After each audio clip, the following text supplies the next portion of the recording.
পরের বাক্যে আল্লাহ তাআলা বলেন, অকুলু ওয়াশরাবু, খাও পান করো, ওয়ালা তুসরিফু, বেশি খাও না, বেশি পান করো না, খাও পান করো। পোশাকের পরের বাক্য হলো আল্লাহ বলেন খাও পান করো, বেশি খাও না, বেশি পান করো না। ইন্নাহু লা ইউহিব্বুল মুসরিফিন, আল্লাহ তাআলা বেশি খাওয়া বেশি পান করাকে পছন্দ করেন না, এটা আল্লাহর আদেশ। আর পরের অংশ আল্লাহর অপছন্দ, বেশি খাওয়া বেশি পান করা ভালো নয়। 3 ভাগের ভাগে খেতে হবে। হাদিস ঠিক আছে, স্বস্থানে স্মরণে থাকলে বলবো ইনশাআল্লাহ। আয়েশা রাদিয়াল্লাহু তাআলা আনহা বলেন, যখন আল্লাহর নবী কোন লোককে কিনতে চাইতেন গোলাম কাজের লোক হিসাবে, তখন তার সামনে খাদ্য পেশ করতেন। গোলাম যদি বেশি খেত তাহলে তিনি বলতেন ইন্না কাসরাতা আলাকলা, শোন বেশি খাওয়া ধ্বংসের চিহ্ন, কর দাও। তাকে নিতেন না, না তোমাকে নিব না, তুমি কাজের উপযুক্ত নও, ফেরত দিত। বেশি খাওয়া ধ্বংসের চিহ্ন বলে রাসূল সাল্লাল্লাহু আলাইহি ওয়াসাল্লাম বলেন। এই কথা আয়েশা রাদিয়াল্লাহু তাআলা বলেন। হুযায়ফা রাদিয়াল্লাহু তাআলা আনহু বলেন, রাসূল সাল্লাল্লাহু আলাইহি ওয়াসাল্লাম বলেছেন, ইন্না শাইতান ইস্তাহিল্লু তাম লা ইউযকারু আলাইহি, নিশ্চয় শয়তান ওই খাদ্য খায় যে খাদ্যে বিসমিল্লাহ বলা হয় না। আপনি বিসমিল্লাহ বলে খাদ্য না খেলে শয়তান খাবে, আপনি বুঝতে পারেন আর না পারেন, খাবেই খাবে। আপনার ছেলে মেয়ে বিসমিল্লাহ না বলে ওই খাদ্য শয়তান খাবে, খাবে নিশ্চিত, এ কথাই ঠিক। আপনার স্ত্রী যতবার বাচ্চাকে দুধ খাওয়াবে ততবার আপনার স্ত্রীকে বিসমিল্লাহ বলতে হবে, জরুরি। আপনার স্ত্রী যদি বিসমিল্লাহ না বলে তাহলে এই দুধ শয়তান খাবে, নিশ্চিত খাবে, অবধারিত খাবে। আল্লাহর নবী বলেছেন খাবে, অতএব খাবেই খাবে, ফিরে আসার কোনো পথ নেই। কাজেই আপনার স্ত্রী যতবার বাচ্চাকে দুধ খাওয়াবে ততবার বিসমিল্লাহ বলতে হবে, বিসমিল্লাহ। জাবের রাদিয়াল্লাহু তাআলা আনহু বলেন, রাসূল সাল্লাল্লাহু আলাইহি ওয়াসাল্লাম বলেছেন, ইজা দাখালা আহাদুকুম বাইতাহু ওয়া যাকারা ইনদা দুখুলিহি ওয়া যাকারা ইনদা তাআমিহি, যখন কোন মানুষ তার বাড়িতে প্রবেশ করে ঢোকার সময় সালাম দেয় আর খেতে বসে বিসমিল্লাহ বলে, তখন ইবলিস অন্যান্য শয়তানকে বলে, লাবাবিতা লাকুম আল আশা, এই বাড়িতে থাকারও ব্যবস্থা নেই, এই বাড়িতে খাওয়ারও ব্যবস্থা নেই, তোমরা কেটে পড়ো। এই কথা ইবলিস বলে অন্য শয়তানকে। ওয়াইজা দাখালা বাইতাহু ওয়ালাম ইয়াজকুরিল্লাহ দাখুলিহি ওয়ালাম ইয়াজকুরিল্লাহ তাআমিহি, যখন কোন মানুষ বাড়িতে প্রবেশ করে সালাম দেয় না, খেতে বসে বিসমিল্লাহ বলে না, তখন শয়তান বলে, মাবিতা লাকুম আশা, এই বাড়িতে তোমার থাকারও ব্যবস্থা আছে, এই বাড়িতে তোমার খাওয়ারও ব্যবস্থা আছে, থাকো আর খাও। বুখারী মুসলিম। একথা রাসূল সাল্লাল্লাহু আলাইহি ওয়াসাল্লাম বলেন। আপনাকে নিশ্চিত জানতে হবে যে আমাকে সালাম দিয়েই ঢুকতে হবে। কলিং বেলে হাত দিলেও বিসমিল্লাহ সালাম দিতে হবে, তারপরে কলিং বেলে হাত দিতে হবে। আর কলিং বেলে সালাম লাগাতে হবে, বাজনা নয়। বাজনা হলো শয়তানের ভাই, শয়তানের সালাম বাজনা এর লাগাতে হবে কলিং বেলে। আর আসসালামু আলাইকুম বলতে হবে। আপনি, আপনার স্ত্রী, আপনার ছেলে মেয়ে বাধ্য, একেবারে বাধ্য, মানে আপোষের কোনো সুযোগ নেই। চাঁপাইনবাবগঞ্জের ভাষাতে আপনাকে তো সালাম দিতে হবে, আপনার বাপকে দিতে হবে, মানে আদেশ, জরুরি। কেউ যদি ভুলে ঢুকে যায় তাহলে তার স্ত্রীর জন্য উচিত হবে বাইরে যান, গেটের বাইরে যান, ওখানে সালাম দিয়ে ভিতরে ঢোকেন। তো স্বামীরা উচিত হবে, তুমি সালাম না দিয়ে ঢুকলে যা, বাইরে যাও, সালাম দিয়ে ঢোকো। এমনটা কথা রাসূল সাল্লাল্লাহু আলাইহি ওয়াসাল্লাম বলেন। আয়েশা রাদিয়াল্লাহু তাআলা আনহা বলেন, রাসূল সাল্লাল্লাহু আলাইহি ওয়াসাল্লাম বলেছেন, ইযা আকালা আহাদুকুম ওয়া নাসিয়া আন ইয়াযকুরুল্লাহ, কেউ যদি তোমাদের খেতে বসে বিসমিল্লাহ ভুলে যায়, ফালিয়াকুল বিসমিল্লাহি আওয়ালাহু ওয়া আখিরাহু, তাহলে সে যেন বলে বিসমিল্লাহ শুরু শেষ সব জায়গায়, বিসমিল্লাহি আওয়ালাহু ওয়া আখিরাহু। যখন মনে পড়বে তখন বলতে হবে, শেষ হয়ে গেছে তখনও যদি মনে পড়ে তখনও বলতে হবে। বিসমিল্লাহ বরকতের ব্যাপার, বিসমিল্লাহ না বললে খাদ্যে বরকত থাকে না, এ কথাই ঠিক। আয়েশা রাদিয়াল্লাহু তাআলা আনহা বলেন, কানা নবী সাল্লাল্লাহু আলাইহি ওয়াসাল্লাম ইয়াকুলু তা'মাহু ফি সিত্তান মিন আসহাবিহি, একদা আল্লাহর নবী তার 6 জন সঙ্গী নিয়ে খেতে বসেছিলেন, তার নিজস্ব খাদ্য। রাসূল সাল্লাল্লাহু আলাইহি ওয়াসাল্লাম তার 6 জন সাহাবী নিয়ে খেতে বসেছেন।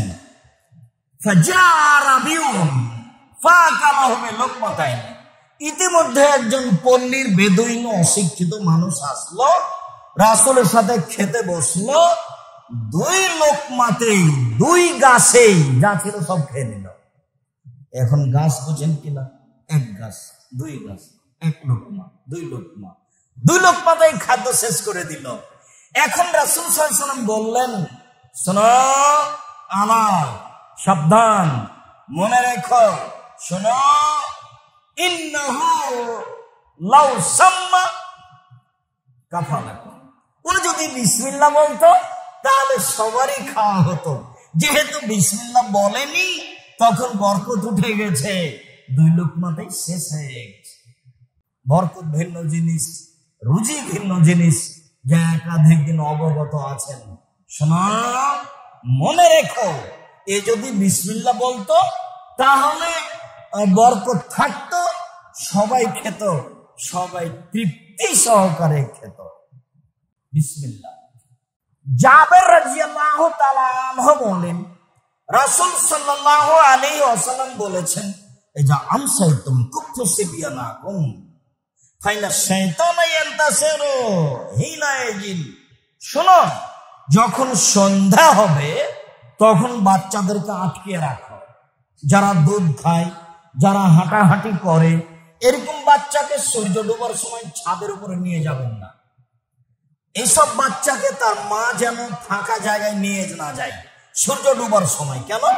ওই সময় শয়তান ছড়িয়ে পড়েছে। ওই সময়ে বাচ্চাকে ছাদের উপরে নিয়ে গেলে, ফাঁকা জায়গায় উঠানে নিয়ে গেলে শয়তানের বদনজর তার উপরে পড়বে, সারা রাত বাচ্চা কাঁদবে আর বমন করে মনে হবে যে জান গেল, মরে মরে। এ কথা রাসূল সাল্লাল্লাহু আলাইহি সাল্লাম বলেন, হাদিস বুখারী মুসলিম। তিনি পরের বাক্যে বলেন, আগলাকু আবওয়াবাকুম আযকুরুল্লাহ, বিসমিল্লাহ বলো, দরজা বন্ধ করো।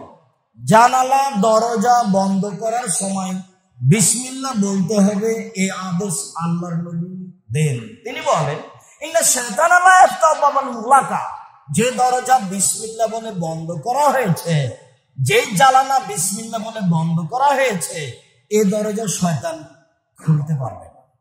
এই কথাও তিনি বলেন। তার পক্ষে এমন কোনো ক্ষমতা নেই শয়তান ইবলিসের পক্ষে যে দরজা খুলে দিতে পারে। কেন? এই দরজা বিসমিল্লাহ বলে বন্ধ করা হয়েছে, বিসমিল্লাহ বলে এই জানালা বন্ধ করা হয়েছে। এই কথা রাসূল সাল্লাল্লাহু আলাইহি ওয়াসাল্লাম বলেন। তিনি বলেন, অকু কেরাবাকুম আযকুরুল্লাহ, যত পানি ও দ্রব্যাদির পাত্র রয়েছে সব বন্ধ করো, বিসমিল্লাহ বলো। পানি ও দ্রব্যাদির মুখ বন্ধ রাখতে হবে, কলসের মুখ বন্ধ রাখতে হবে, যে বোতলে পানি আছে সেটা মুখ বন্ধ রাখতে হবে। বিসমিল্লাহ বলে বন্ধ রাখলে সে আর খুলতে পারবে না।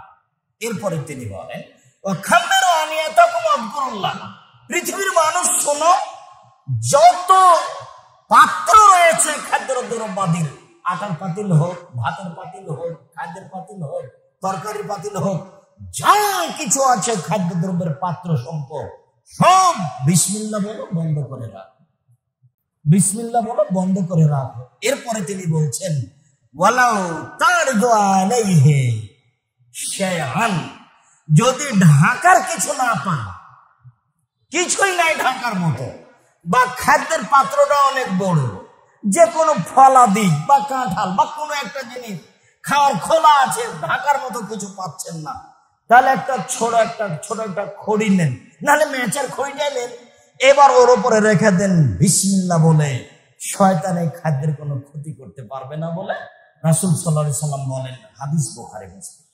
দরজা নেই, এমনি একটা পর্দা আছে, ওই দরজাতে একটা খড়ি রেখে দেন বিসমিল্লাহ বলে, শয়তান এই দরজা খুলতে পারবে না বলে রাসূল সাল্লাল্লাহু আলাইহি সাল্লাম বলেন। হাদিস বুখারী মুসলিম।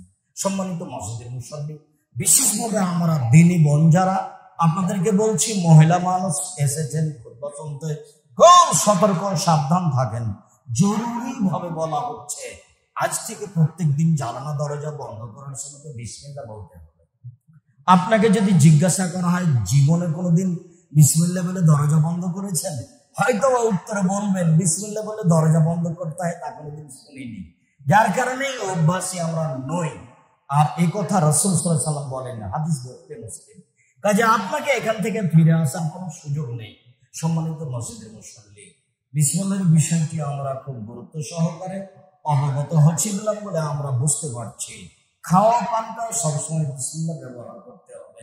রাসূল সাল্লাল্লাহু আলাইহি সাল্লাম আগের পক্ষের ছেলেকে বললেন, এই বিসমিল্লাহ বলো, ডান হাতে খাও, পাশ থেকে খাও, ডান হাত।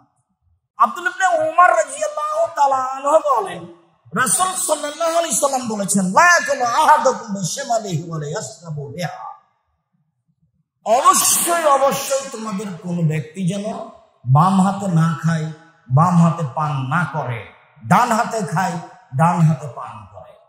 আব্দুল্লাহ ইবনে উমর রাদিয়াল্লাহু তাআলা আনহু বলেন, রাসূল সাল্লাল্লাহু আলাইহি ওয়াসাল্লাম বলেছেন, লা ইয়াকুলু আহাদুকুম বিশিমালিহি ওয়া লা ইয়াশরাবান্না বিহা ফাইন্না শাইতানা ইয়াকুলু বিশিমালিহি ওয়া ইয়াশরাবু বিহা। জরুরি ঘোষণা, পৃথিবীর মানুষ শুনে রেখো, অবশ্যই তোমাদের কোন ব্যক্তি যেন বাম হাতে না খায়, বাম হাতে পান না করে, কেননা শয়তান বাম হাতে খায়, শয়তান বাম হাতে পান করে। একথা রাসূল সাল্লাল্লাহু আলাইহি সাল্লাম বলেন। হাদিস বুখারী মুসলিম।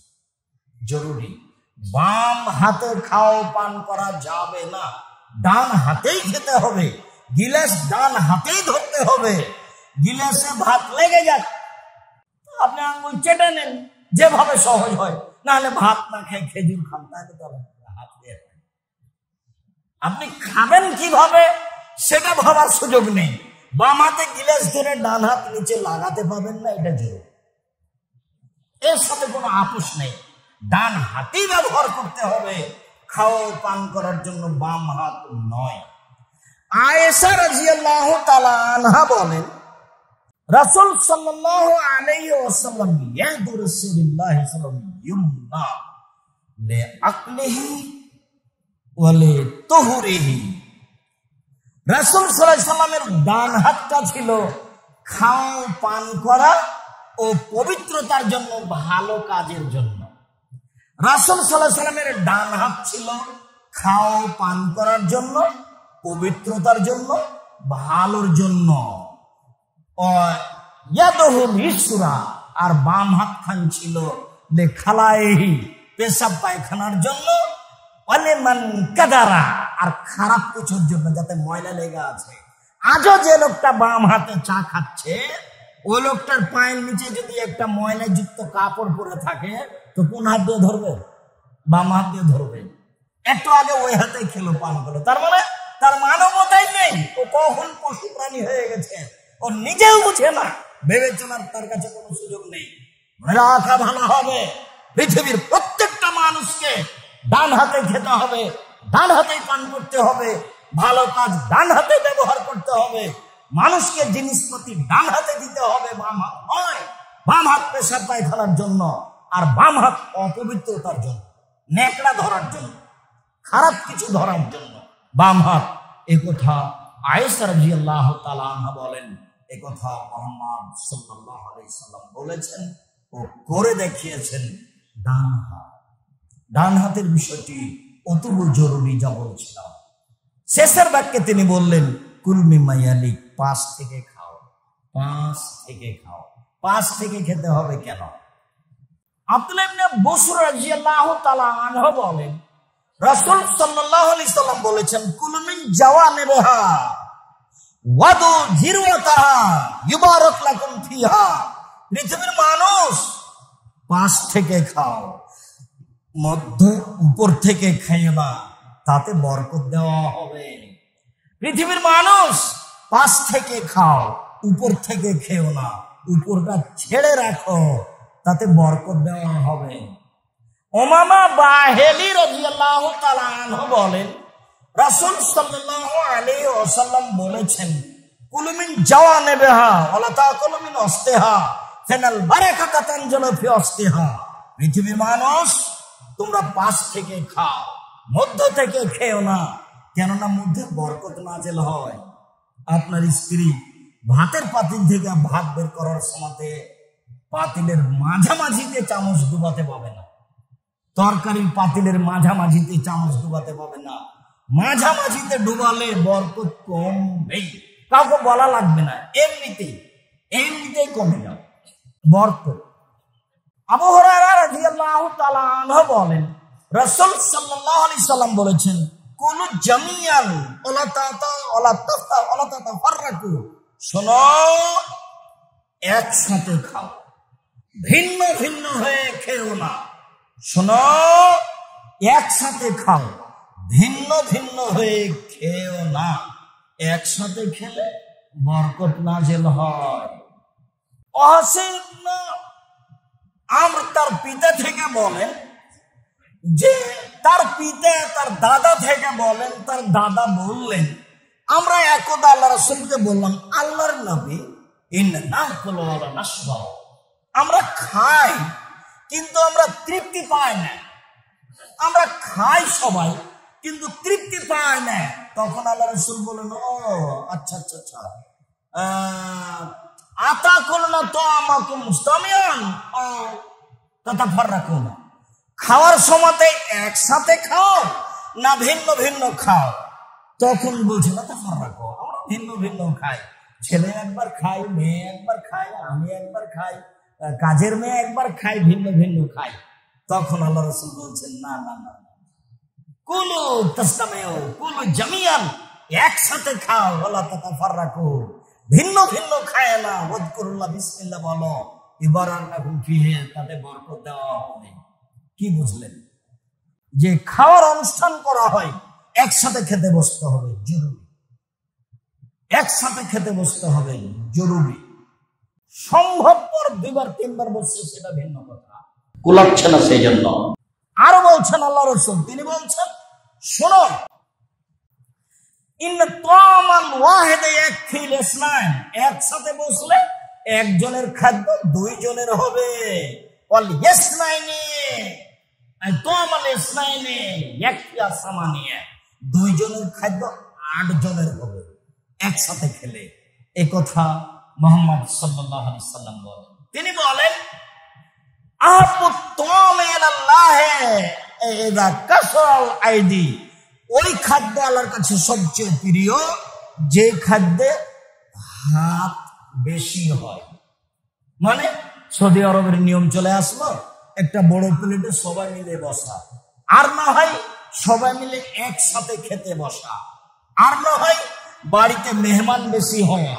মেহমান যত বেশি হবে, আপনি আর আপনার স্ত্রী 2 জনের খাদ্য আপনার হাত দিয়ে হয়। একটা ছেলে আসলো, আপনার সন্তান, 3 জনের খাদ্য আপনার হাত দিয়ে হয়। একটা মেয়ে আসলো, 4 জনের খাদ্য আপনার হাত দিয়ে হয়। ভাগ্নে আসলো, ভাগ্নি আসলো, বাড়তি থাকছে, আপনার হাত দিয়ে হচ্ছে। ভাই বোন অনেক হয়ে গেল, আপনার বাপের বন্ধু বান্ধব আসলো, সবার খাদ্য আপনার হাত দিয়ে হচ্ছে। যার কারণে বলা আছে, বলে দিবেন আপনার মাকে, আম্মা, বোনেরা আমার কাছে খাবে, ভাইরা আমার কাছে খাবে, ভাগ্নে ভাগ্নে আমার কাছে খাবে, আপনার আমার আব্বার যত আত্মীয় স্বজন আছে সবাই আমার কাছে খাবে। আপনি ঘোষণা দিয়ে দেন, সব ভাইয়ের কাছে খেতে যেতে হবে না। সম্মান করা হয় কিভাবে লাগে আমি সেটা দেখব। বরকত কিভাবে হবে আপনি বুঝতে পারবেন না। দেখবেন গত বছর টাকা পয়সা যা ছিল, এবছর তার বেশি হয়ে গেছে। বরকত হবেই, একসাথে খেতে বসতে হবে, তাহলে সবাই তৃপ্তি পাবে, বরকত হবে। এই কথা রাসূল সাল্লাল্লাহু আলাইহি সাল্লাম বলেন জরুরি কথা।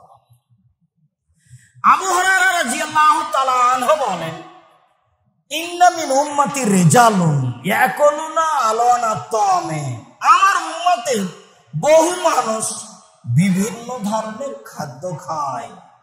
ওয়া ইয়াশরাবুনা আলানা শারবে, আমার উম্মতের কিছু লোক বিভিন্ন ধরনের পানীয় পান করে, যেগুলো দিনরাত আপনারা পান করছেন। আমার উম্মত বিভিন্ন ধরনের পানীয় পান করে। ইয়ালবাসুনা আলানা সিয়াবে, অনেক বিভিন্ন ধরনের পোশাক পরে। ওয়া ইয়াতাসাদ্দাকুনা ফিল কালামে, অপ্রয়োজনীয় বেশি কথা বলে। আমার ছেলে অমুক, আমার মেয়েটা লন্ডনে থাকে, ওখানে পিএইচডি করতে গেছে, আমার সাভার 3টা দোকান আছে, মাশাআল্লাহ কোনো সমস্যা নেই। মানে কত কথা যে বলে তার কোনো হিসাব নাই, খালি বলতে আছে, অপ্রয়োজনীয় কথা বলতে আছে। শেষ বাক্যে আল্লাহ রাসূল বললেন যালিকা শিরারুল উম্মতি, এরা আমার উম্মতের সবচেয়ে খারাপ মানুষ, এরা আমার উম্মতের সবচেয়ে নিকৃষ্ট নিম্ন শ্রেণীর মানুষ, যারা অনেক ধরনের খাদ্য খায়, যারা অনেক পানীয় ব্যবস্থা করে, যারা বিভিন্ন অনেক পোশাকের ব্যবস্থা করে, যারা অপ্রয়োজনীয় কথায় জড়িয়ে পড়ে, যার প্রয়োজন নেই, একটার পর একটা বলতে কত যে পরিচয় দিচ্ছে ছেলে মেয়ে আর অর্থ সম্পদের কথা বলছে, তার কোনো হিসাব নেই। এমন মানুষ রাসূলের উম্মতের সবচেয়ে নিকৃষ্ট মানুষ বলে মুহাম্মদ সাল্লাল্লাহু আলাইহি ওয়াসাল্লাম বলেন। সম্মানিত মসজিদের মুসল্লি, বিষয়গুলি বিবেচনা করার জন্য অনুরোধ জানাচ্ছিলাম।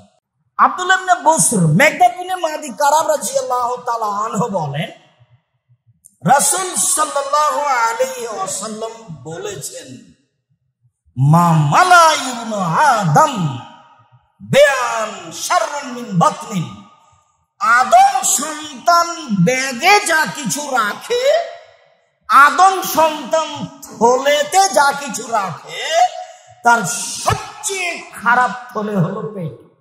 আদমের ছেলে মেয়ে জিনিস যাতে রাখে, তার সবচেয়ে খারাপ পাত্র পেট। পেটে আদম সন্তান খাদ্য রাখে, এ কথা মুহাম্মদ সাল্লাল্লাহু আলাইহি ওয়াসাল্লাম বলেন। তিনি বলেন অবে হাসবে মিন আদম, আদম সন্তানের জন্য যথেষ্ট ওকাইলাতুন, কয়েক লোকমা খাওয়া, ইকমেনু সুলবাহু, যা দিয়ে টিকে থাকা যায়, যা দিয়ে বেঁচে থাকা যায়, যা দিয়ে মেরুদণ্ড ঠিক থাকবে। আদম সন্তান মাত্র কয়েক লোকমা খাবে, যা দিয়ে টিকে থাকা যায়, যা দিয়ে বেঁচে থাকা যায়, যা দিয়ে মেরুদণ্ড ঠিক থাকে। অতএব ষোলশোলে তো আমি 3 ভাগের ভাগে 1 ভাগ খাদ্য, ষোলশোলে সারবে 3 ভাগের ভাগে 1 ভাগ পানি, ষোলশোলে নফসে 3 ভাগের ভাগে 1 ভাগ শ্বাস প্রশ্বাস। পেটে খাওয়া বেশি হলে শ্বাসের অসুবিধা হবে, অসুখ হবেই, কাউকে বলা লাগবে। ডায়াবেটিস সহ আর যত আছে, খাওয়া বেশি হলে, পান করা বেশি হলে রোগ ব্যাধি হবেই হবে। কেন? শ্বাস ঠিক মতো চলাচল করতে পারে না। আপনার তৃপ্তি সহকারে আপনি খেলে শ্বাসের চলাচলে সমস্যা হবে, তখন আপনার রোগ ব্যাধি হবেই, এটা কাউকে বলা লাগবে না, এমনিতে হয়ে যাবে। অত্র হাদিসের প্রথম অংশ, আদম সন্তানের সবচেয়ে খারাপ হলে আদম সন্তানকে মাত্র কয়েক লোকমা খেতে হবে, খেতেই যদি হয় যা দিয়ে মেরুদণ্ড টিকিয়ে রাখা যাবে। শেষ পর্যন্ত খেতেই হলে 3 ভাগের ভাগে খাবে, 1 ভাগ খাদ্য, 1 ভাগ পানি, 1 ভাগ শ্বাস প্রশ্বাস। এ কথা রাসূল সাল্লাল্লাহু আলাইহি ওয়াসাল্লাম বলেন। খুব চেষ্টা করি, টিকতে পারি না। খাওয়া পান করার ব্যাপারে রাসূল সাল্লাল্লাহু আলাইহি ওয়াসাল্লাম এভাবে বলেন। আবু হুরায়রা রাদিয়াল্লাহু তাআলা আনহু বলেন মা বা রাসূল সাল্লাল্লাহু আলাইহি ওয়াসাল্লাম কা তিনিস্তা ওয়াকালহিন কারো তারাকাহু, আল্লাহ রাসূল তার জীবনে কোনোদিন খাদ্যের নিন্দা করেননি। ভালো লাগলে খেয়েছেন, নইলে ছেড়ে দিয়েছেন। আজ থেকে আর কোনোদিন খেতে বসে স্ত্রীকে বলতে পারেন না, হ্যাঁ বুঝো না তো লবণ বেশি হয়ে গেছে, লবণই দাও, কি করেছো মুখে দেওয়া যায় না, এইটা বলা হবে না। কিছু বললে পরে বলতে হবে। খাদ্য সামনে রেখে তার দোষ ত্রুটি উল্লেখ করা চিরদিনের জন্য নিষেধ। খাদ্য সামনে রেখে খাদ্যের দোষ ত্রুটি উল্লেখ করা চিরদিনের জন্য নিষেধ। হাদিস বুখারী মুসলিম। সম্মানিত মসজিদের মুসল্লি, দ্বীনি বোন, আপনাকে নিয়ে অত্র অংশে জরুরি কথা। মেজদাবনে মাদি খারাপ রাদিয়াল্লাহু তাআলা আনহু বলেন, রাসূল সাল্লাল্লাহু আলাইহি ওয়াসাল্লাম বলেছেন, কিলু তামাকুম ফাইনা ফিল বারাকা। খাদ্য রুটি যখনই তোমরা তৈরি করতে যাবা, রান্না করতে যাবা, তখন চাউল মেপে নাও, আটা মেপে নাও, তাতে বরকত রয়েছে। আমাদের দেশের মা চাচি বোনেরা রান্না বান্নার সময় চাউল মেপে নেয়, কিন্তু আটা মেপে নেয় না। হাত দিয়ে উঠিয়ে মনে করে এতেই হয়ে যাবে দুজনের, এতে তিনজনের হয়ে যাবে। জি না, সবটার একটা পরিমাপ থাকতে হবে। যে কোটোটাতে 100 আটা ধরে, বাস আমি 100 আটা রুটি বানালাম, আমি 200 আটা রুটি বানালাম, আমি 250 আটা রুটি বানালাম, এটা তার মাথায় জরুরি ভাবে থাকতে হবে, থাকতেই হবে আদেশ। হাদিস বুখারী মুসলিম। সম্মানিত মসজিদের মুসল্লি, রাসূল সাল্লাল্লাহু আলাইহি ওয়াসাল্লাম চাউল রান্নার সময়, আটা মাপার সময় মেপে নেওয়ার জন্য তিনি বলেন তাতে বরকত রয়েছে। আনাস রাদিয়াল্লাহু তাআলা আনহু বলেন, কানা নবী সাল্লাল্লাহু আলাইহি ওয়াসাল্লাম ইয়াতানাফাসু সালাসান ফি শুরবে। তিনি 3 শ্বাসে পানি পান করতেন। রাসূল সাল্লাল্লাহু আলাইহি ওয়াসাল্লাম 3 শ্বাসে পানি পান করতেন। এক টানা গিলাস মুখে লাগিয়ে পান করা হবে না, টেনে নিয়ে আবার লাগাতে হবে, টেনে নিয়ে আবার লাগাতে হবে। রাসূলুল্লাহ সাল্লাল্লাহু আলাইহি ওয়াসাল্লাম আইয়ানফাকা ফিহি, আল্লাহ রাসূল পানি তো খাদ্যে ফোঁক দিতে নিষেধ করেছেন, যেন শ্বাস পানিতে না যায়, মুখের ফোঁক যেন পানিতে না যায়, এই কথা রাসূল সাল্লাল্লাহু আলাইহি ওয়াসাল্লাম বলেন। আর না রাসূলুল্লাহ সাল্লাল্লাহু আলাইহি ওয়াসাল্লাম কায়েমান, দাঁড়িয়ে আল্লাহ রাসূল পান করতে খেতে নিষেধ করেছেন। দাঁড়িয়ে খেতে পান করতে রাসূল সাল্লাল্লাহু আলাইহি ওয়াসাল্লাম নিষেধ করেছেন। অন্য এক বর্ণনায় এসেছে, কেউ যদি দাঁড়িয়ে খেয়ে নেয়, পান করে নেয়, তাহলে সে যেন বমন করে দেয়। আবার অন্য হাদিসে এসেছে, রাসূল এক সময় দাঁড়িয়েও খেয়েছেন, পান করেছেন। তাহলে সব মিলে কি হলো? সব মিলে হলো বসে খাওয়া পান করা সুন্নাত, জরুরি কারণে দাঁড়িয়ে খাওয়া পান করা জায়েজ। আব্দুল্লাহ ইবনে আব্বাস রাদিয়াল্লাহু তাআলা আনহু বলেন, আতাইতু নবী সাল্লাল্লাহু আলাইহি ওয়াসাল্লাম মাই zamzam দালবান বিমাই zamzam। আল্লাহ নবীর কাছে আমি জমজমের পানি নিয়ে আসলাম বালতিতে করে, ফাশারাবা কায়েমান, তিনি দাঁড়িয়ে পান করলেন। জমজমের পানি দাঁড়িয়ে পান করতে হবে, এটাই সুন্নাত। মাউ zamzam খায়রু মাইনাল ওয়াজিলার, যে মাটির উপরে যত পৃথিবীতে পানি আছে তার সবচেয়ে উত্তম পানি হচ্ছে জমজমের পানি। জমজমের পানি দাঁড়িয়ে পান করার জন্য তিনি বলেন জমজমের পানি যে উদ্দেশ্যে পান করা হবে সেটাই পূর্ণ হবে। তিনি বলেন জমজমের পানি খাদ্যের খাদ্য, রোগের আরোগ্য, এ কথা বলেন। জমজমের পানি নিজে তিনি দাঁড়িয়ে খেয়েছেন, অত্র হাদিসে প্রমাণ হয়। না রাসূলুল্লাহ সাল্লাল্লাহু আলাইহি ওয়াসাল্লাম একেবারে বড় বোতল, একেবারে পাত্র উল্টিয়ে মুখে লাগিয়ে পান করতে আল্লাহ রাসূল নিষেধ করেছেন, যা আপনি শেষ করতে পারবেন না, তাহলে বড় বোতল এই মুখে লাগিয়ে পান করা হবে, সেটা গিলাসে নিতে হবে। তিনি এইভাবে নিষেধ করেছেন খাওয়া পান করার বিষয়ে। হুযায়ফা ইবনুল ইয়ামান বলেন, রাসূল সাল্লাল্লাহু আলাইহি সাল্লাম বলেছেন, লা কুলু মুত্তাকিয়ান, আমি কোনোদিন হেলান দিয়ে খাইনি। আল্লাহর নবী কোনোদিন হেলান দিয়ে খাননি। হেলান দিয়ে খাওয়া কি জিনিস? চেয়ারে বসে পিছন দিকে হেলান দিয়ে খাওয়ার নাম হেলান দিয়ে খাওয়া। ডান হাত বা বাম হাত মাটিতে লাগিয়ে খাওয়ার নাম হেলান দিয়ে খাওয়া। মোল্লা আলী কারি হানাফি বলেন, আরবি ভাষ্যকর মেশকাতের, ডান পা বাম দিকে দিয়ে বাম পা ডান দিকে দিয়ে 4 জানু হয়ে বসে খাওয়ার নাম হেলান দিয়ে খাওয়া। তো কিভাবে খেতে হবে? বাংলা টয়লেটে বসার সময়তে যেভাবে বসেন, এইভাবে বসে খেলে পেটটা চাপা থাকবে, তখন আপনি বেশি খেতে পারবেন না। এইভাবে খাওয়ার নাম সুন্নতি খাওয়া বলে মোল্লা আলী কারি বলেন। এটাই রাসূল সাল্লাল্লাহু আলাইহি ওয়াসাল্লাম বলেছেন বলে হাদিসের ব্যাখ্যায় তিনি উল্লেখ করেন আল্লাহর নবী হেলান দিয়ে খাননি। হেলান দিয়ে খাওয়া কি জিনিস?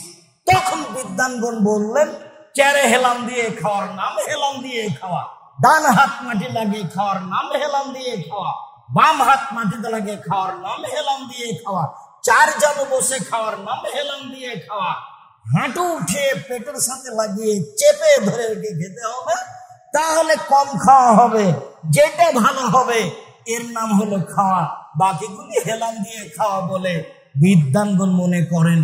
তো হাদিসের ভাষায় কিভাবে এসেছে? হাদিসের ভাষায় এসেছে, হাত যখন আত্মায়াতের বৈঠকে বসেন ওইভাবে বসে একটু হামাগুড়ি দিয়ে মুখটা মাথাটা শরীরটা আগিয়ে হাত দিয়ে তুলে খাবেন, এইটা এসেছে হাদিসে, এইটা বোঝা যায়। আনাস রাদিয়াল্লাহু তাআলা আনহু বলেন, মা কালা রাসূলুল্লাহ সাল্লাল্লাহু আলাইহি সাল্লাম আলা খেওয়ানিন, আল্লাহর নবী কোনোদিন চেয়ার টেবিলে বসে খাননি। এবার আল্লাহর নবী কোনোদিন চেয়ার টেবিলে বসে খাননি।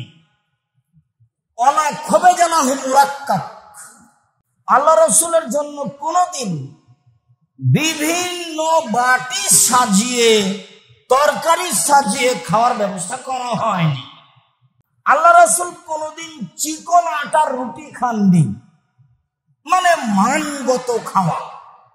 চিকন আটার রুটি খাননি, অনেকগুলো তরি তরকারির বাটি সাজানো আছে, এ অবস্থায় তিনি খাননি। তিনি চেয়ার টেবিলে বসে খাননি। কিলালে কাতাদা, কাতাদা রাদিয়াল্লাহু তাআলা আনহুকে বলা হলো, আলাইহিল হুসাইন, তাহলে আল্লাহ নবী কিসের উপরে বসে খেতেন? খেতেন কিভাবে? তখন বলা হয় থানা সফর, দস্তরখানে বসে খেতেন। দস্তরখান কাপড়ের হোক, মাদুর হোক, চোখের উপরে হোক, যেটাই হোক বিছিয়ে দিয়ে খেতেন বলে অত্র হাদিসে উল্লেখ হয়েছে। হাদিস বুখারী মুসলিম। চেয়ার টেবিলে খাওয়া না যায় যে আমরা বলি না, তবে এটা সুন্দর নয় এ কথাই ঠিক, উত্তম নয় এ কথাই ঠিক। হাঁটু উঠিয়ে পেট চাপা দিয়ে খেতে হবে, এটাই ভালো সম্ভব হলে। এখন তো আমরা প্রায় সবাই মোটা মানুষ, বসার কোন পথ নাই। এরপরে এইটাই চেষ্টা থাকতে হবে কম খাওয়া। চলেন আমরা আলোচনার শেষের দিকে এসে খাওয়া পান করার শুরু শেষ নিয়ে আলোচনা করি। শুরু বিসমিল্লাহ, ভুলে গেলে বিসমিল্লাহ ওয়া আখিরাহু, একাধিক সহিহ হাদিস খাওয়ার শেষে। উমামা বাহিনী রাদিয়াল্লাহু তাআলা আনহু বলেন, কারণ নবী সাল্লাল্লাহু আলাইহি ওয়াসাল্লাম জারাফা মায়দাতাহু, যখন আল্লাহ নবী খাওয়ার দস্তরখান উঠাতেন তাহলে কিছু বিছিয়ে খেতে হবে। সব হাদিসগুলি বুখারী মুসলিম। দস্তরখান উঠালে তিনি বলতেন, আলহামদুলিল্লাহ হামদান কাসীরান তাইয়িবান মুবারাকান ফি গায়রা মাকফিন ওয়ালা মুআত্তাইন ওয়ালা মুস্তাগনান রাব্বা। বুখারী মুসলিম। আল্লাহর খুব প্রশংসা, মঙ্গলময় বরকতময় প্রশংসা। এই খাদ্য যা পরিত্যাগ করা যায় না, এই খাদ্য যার অন্বেষণ ত্যাগ করা যায় না, এই খাদ্য যাদের থেকে বিমুখ হওয়া যায় না, এই খাদ্য, যে খাদ্য খেয়ে এই দোয়া পড়লাম, আলহামদুলিল্লাহ হামদান কাসীরান তাইয়িবান মুবারাকান ফি গায়রা মাকফিন ওয়ালা মুআদ্দাইন ওয়ালা মুস্তাগনান রাব্বা। আবু আইয়ুব আনসারী রাদিয়াল্লাহু তাআলা আনহু বলেন, কানা নবী সাল্লাল্লাহু আলাইহি ওয়াসাল্লাম ইয়াকালা আও শারবা, যখন আল্লাহর নবী খেতেন বা পান করতেন, যখন আল্লাহর নবী খেতেন বা পান করতেন বলতেন, আলহামদুলিল্লাহিল্লাযী আত'আমা ওয়া সাকা ওয়া সাওয়াগাহু ওয়া জাআলা লাহু মাখরাজা। সে আল্লাহর প্রশংসা যে আল্লাহ খাওয়ালো, পান করালো, সুন্দরভাবে পেশাব পায়খানা হিসেবে বের করে দিল, সে আল্লাহর প্রশংসা। আলহামদুলিল্লাহিল্লাযী আত'আমা ওয়া সাকা ওয়া সাওয়াগাহু ওয়া জাআলা লাহু মাখরাজা। আবু হুরায়রা রাদিয়াল্লাহু তাআলা আনহু বলেন, কানা নবী সাল্লাল্লাহু আলাইহি সাল্লাম কালা, আল্লাহ রাসূল বলেছেন, মানা কানা তাআমান, যে ব্যক্তি যে কোনো খাদ্য খেল, যে কোনো খাদ্য, ফলমূল হোক, ভাত পানি হোক, রুটি হোক, যে কোনো খাদ্য মুখে দিল, মুখে দেওয়ার পরে শেষে বলল, আলহামদুলিল্লাহিল্লাযী আত'আমা হাযা তা'আম।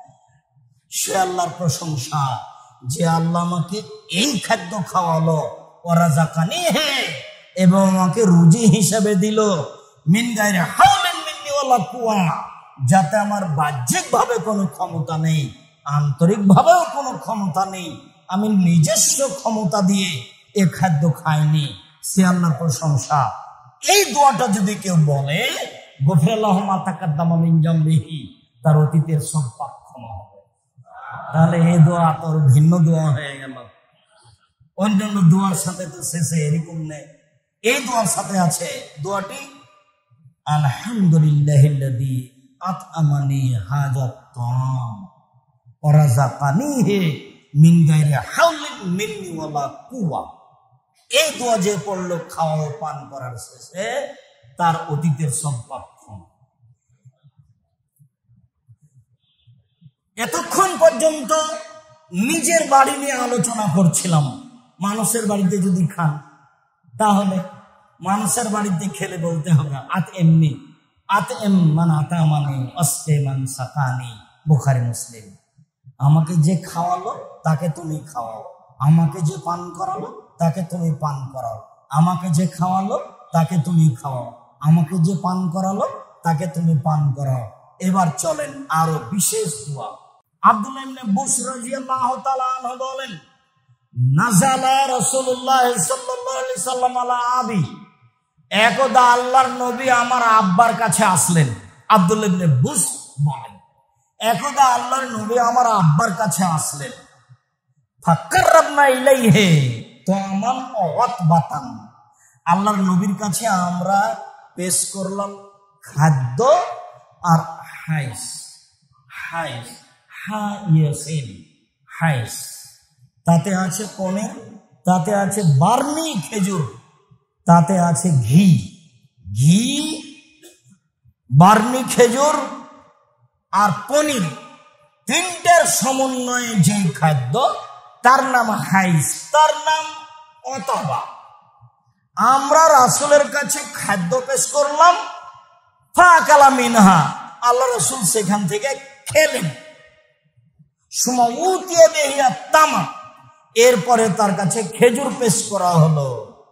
ফাকালা মিনহা ফায়াকুলুহু ওয়া ইয়ালকিন নাওয়া বিসমাইহি, দেখলাম তিনি খেজুর খাচ্ছেন আর দুই আঙ্গুল দিয়ে ধরে আটিটা বীজটা ফেলে দিচ্ছেন, বা এইভাবে দুই আঙ্গুল দিয়ে ধরছেন, খেয়ে বীজটা ফেলে দিচ্ছেন। সুমা উতিয়া বিহিয়া শারাব, তার কাছে আবার পানি নিয়ে যাওয়া হলো। শারেবা মিনহু, তিনি পানি পান করলেন। এরপরে উনি যাবেন।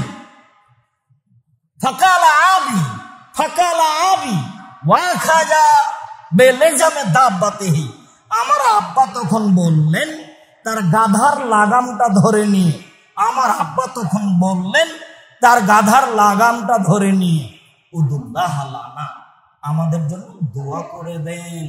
আমার আব্বা বললেন আমাদের জন্য দোয়া করে দেন। আমার আব্বা তার গাধার লাগামটা ধরে বললেন আমাদের জন্য দোয়া করে দেন। তখন আল্লাহ রাসূল বলছেন, আল্লাহুম্মা বারিক লাহুম ফিমা রাযাকতাহুম, আল্লাহ তুমি এদের যে রুজি দিয়েছো তাতে বরকত দাও। ওয়াগফির লাহুম ওয়ারহামহুম, এদের ক্ষমা করে দাও, এদের প্রতি দয়া করো, এদের ক্ষমা করে দাও, এদের প্রতি দয়া করো। এই কথা তিনি বললেন। এটা বিশেষ হাদিস। অত্র হাদিসের 1 নম্বর কথা, মেহমান বাড়িতে আসলে তার খাওয়ার ব্যবস্থা করতে হবে। সম্ভবপর ফাঁকি দেওয়ার ব্যবস্থা করবেন না, অন্তত খাওয়ার টাইম। নিজে না খেয়ে যা রান্না বান্না আপনার স্ত্রী করেছে তা মেহমানকে দিয়ে দেন। আর অটাইমে হলে বিস্কুট চানাচুর চা দিবেন। তারপরেও চেষ্টা করবেন খাওয়ার পেশ করা।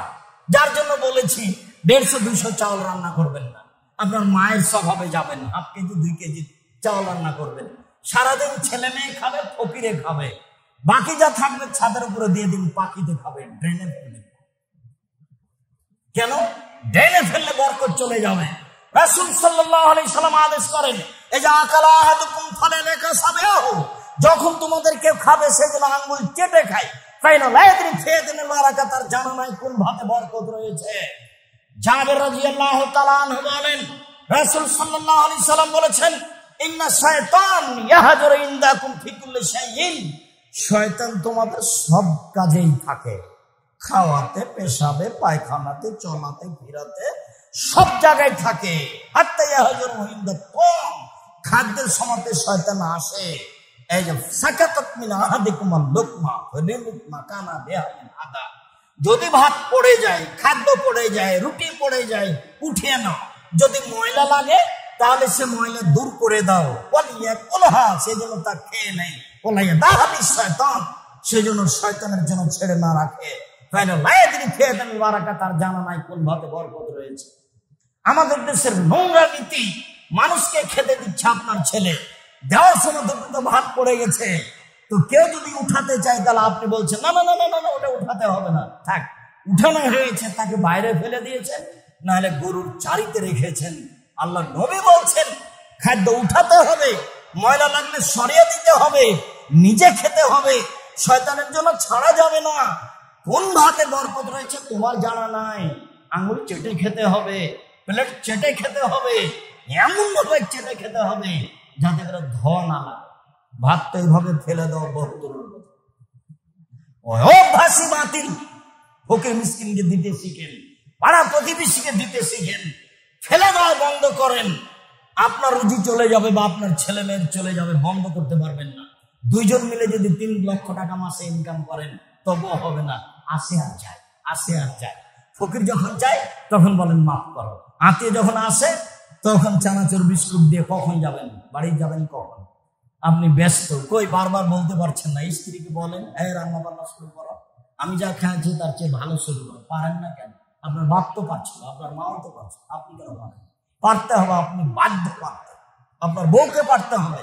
আপনার মা চুলা থেকে আগুন বের করে খড়ের মধ্যে দিয়ে ফুঁক দিয়ে আগুন জ্বালিয়ে 16 জন মানুষের খাওয়ার তৈরি করেছে, ঢেঁকিতে ধান ভেঙে জাতায় আটা পিষে। আপনার স্ত্রী যেখানে রান্না করে সেখানে ফ্রিজ আছে, সেখানে গ্যাসের চুলা আছে, ফ্রিজে আপনার খাদ্য আছে, গোস্ত আছে। মেহমানকে আপনি চানাচুর বিস্কুট দিয়ে বিদায় করলেন মানে? যে আল্লাহকে বিশ্বাস করে, যে রাসূলকে বিশ্বাস করে, সে বাধ্য মেহমানকে মূল্যায়ন করার। মেহমান কোট মূল্যায়ন করতে হবে জরুরি ভাবে। স্ত্রীকে বলতে হবে, স্ত্রী কথা না মানলে তাকে তালাক দিয়ে আরেকজন বউ আনবে। আমি তালাক দিতে বলিনি, তবে এটাই কত। আপনার স্ত্রীকে আপনার মায়ের স্বভাবে যেতে হবে, এটাই জরুরি। কাজের মেয়েকে বারবার বলতে হবে, কাজের মেয়েকে প্লেট ধুইতে দেওয়া হয়, যে দাঁড়িয়ে থাকবে আপনার স্ত্রী। পাতিলের ভাত ফেলে দিলে কেন? ভাত উঠে রাখো, প্লেট চেটা খাওনি কেন? আপনার স্ত্রী আপনার ছেলেকে বলবে, আপনার মেয়েকে বলবে, কাজের মেয়েকে বলবে। শুধু দিন রাত কাজের মেয়ের দোষ ধরে, কাজের মেয়ের কাছে দাঁড়িয়ে থাকতে হবে। দাঁড়িয়ে থেকে বলতে হবে পাতিলে ভাত আছে, উঠিয়ে রাখো, ওটা ফ্রিজে রেখে আসো। হ্যাঁ শোনো, ওই ভাতটা ঢেলে ফেললে কেন? ওটা উঠিয়ে নাও, ছাদের উপরে রেখে আসো, পাখি দেখাবে।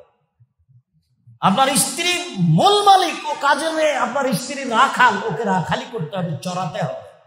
ওর দোষ দিয়ে বাড়ির নিয়ামত দূর করে দিয়ে মেহমান খাওয়াতে পারবেন না, এই নীতি বাতিল। বাড়িতে বরকত নিতে চাইলে, আল্লাহর সন্তুষ্টি নিতে চাইলে প্লেট চেটে খেতে হবে, আঙ্গুল চেটে খেতে হবে, ভাত পড়ে গেলে তুলে নিতে হবে, ফেলে দেওয়া বন্ধ করতে হবে। কাজের মেয়েকে সংশোধন করতে হবে, বেশি রান্না করতে হবে, ফকিরকে দিতে হবে, মেহমানকে দেওয়া শিখতে হবে। সম্মানিত মসজিদের মুসল্লি, বলছিলাম অত্র হাদিসে 1 নাম্বার মেহমান আসলে খেতে দিতে হবে।